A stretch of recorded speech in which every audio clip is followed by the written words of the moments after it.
Hello, my name is Edgar Vargas, and this is my final video essay about the Mexican independence. We're going to talk about the different stages, which were the most relevant, why it all started, and how it changed the culture and how it affected how Mexico develops out until today. All these facts and information I looked up in books, magazines, and some videos. I will attach this document on Canvas, which you can teacher go through all the sources I looked up for this video. So let's start. In 1800s, for more than 300 years, the Spanish people dominated much of the American continent and Mexican territory.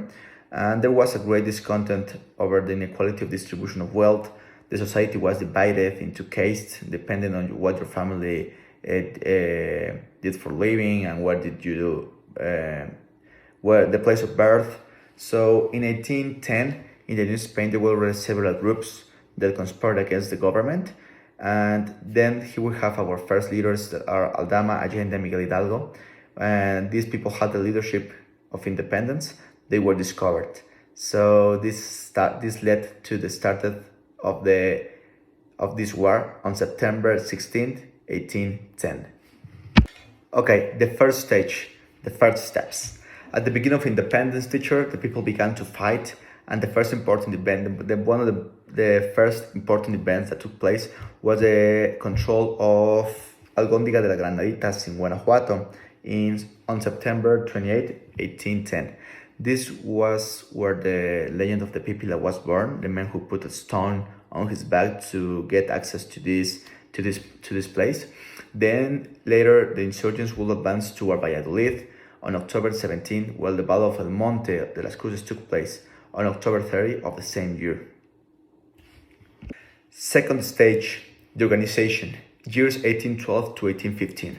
At this stage comes the capture of Aldama, Allende, and Hidalgo. These were killed on July 26 in Chihuahua, and at this time it will thought that independence had failed, but the movement had already begun, and a large part of the society joined and supported this movement. So then we have our new leader, who is called Jose Maria Morelos. He had a great experience talent. He fought in the Battle of Cuautla, and he resisted for more than 2 months the army of one of the most feared generals called Felix Calleja. This general had really quite good military experience in Spain. And another great feat was the taking of Acapulco in 1830. And with this great victory, Morelos had control over the Pacific trade and took the city of Oaxaca under his management. Then we go to November 5th, 1815, which Morelos was captured because one of his men betrayed him. And to finish this stage, on December 22, 1815, Morelos was shot. So here ends the second stage of independence. Okay, this is our third stage, the resistance, between 1815 to 1820. At this stage, the insurgents had the following leaders: Guerrero, Victoria, and Asensio. At this time, they were already enough control over the Spanish people, but there was still a lot of resistance. The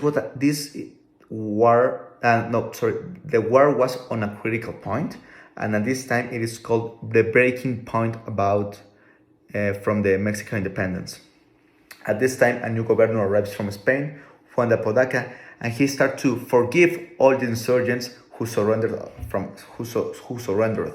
So almost 10 years of this long struggle have already passed. Here's an event that I want to emphasize: that in Spain, King Ferdinand VII removed the Constitution of Calix of 1812. These documents gave more autonomy to the rulers of the colonies of America, being able to make better and faster decisions.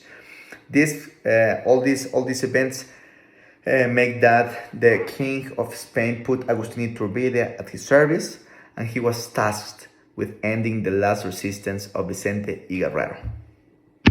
Then we have our last stage, the fourth stage, called the final or the conclusion of the Mexican independence between 1820 to 1831.